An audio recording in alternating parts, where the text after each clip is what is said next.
अब यहाँ बोलेंगे सर देखिए ये मेंस का क्वेश्चन है 2019 का, 3600 का फैक्टर बोला गया। अब हम यहाँ डायरेक्ट मेरे भाई 3600 लिखते हैं। 3600 जो है ना यहाँ पर ये मेरे भाई हो जाएगा 36 इंटू कुल मिलाकर के 100।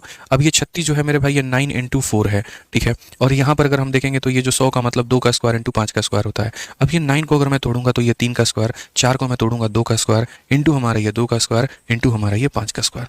अब देखो यहाँ पर काउंटिंग करो, 2 पावर और 2 पावर 4 पावर, उसके बाद में 3 के कितने पावर 2 पावर, उसके बाद में 5 के कितने पावर 2 पावर। ये इसको आपने तोड़ दिया और अब तोड़ दिया तो मेरे भाई नंबर ऑफ फैक्टर बता दो। नंबर ऑफ फैक्टर बताओगे, 4 में 1 जोड़ोगे 5 आएगा, 2 में 1 जोड़ोगे 3 आएगा, 2 में 1 जोड़ोगे 3 आएगा, 15 का 3 गुना 45 हो जाएगा। Correct answer option number A जो है बिल्कुल हमारा सही। ध्यान से सुनना, आपने क्या कहा, आपने कहा जी 3600 को क्या लिख सकते हो 36 गुणा 100, तो आपने कहा बिल्कुल। तो यहां 2 दूनी 4, 4 तिया 12, 12 तिया 36, 100 को 2 दूनी 4, 4 पंजे 20 और 20 पंजे 100 लिख सकते हो क्या?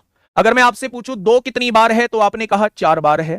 मैंने आपसे पूछा 3 कितनी बार है तो आपने कहा 2 बार है। मैंने पूछा 5 कितनी बार है, आपने कहा 2 बार है। टोटल फैक्टर पूछ रहा है, 4 में 1 बढ़ाओ 5 आएगा, 2 में 1 बढ़ाओ 3 आएगा, 2 में 1 बढ़ाओ 3 आएगा, 5 तिया 15 तिया 45 हो जाएगा। Option number A.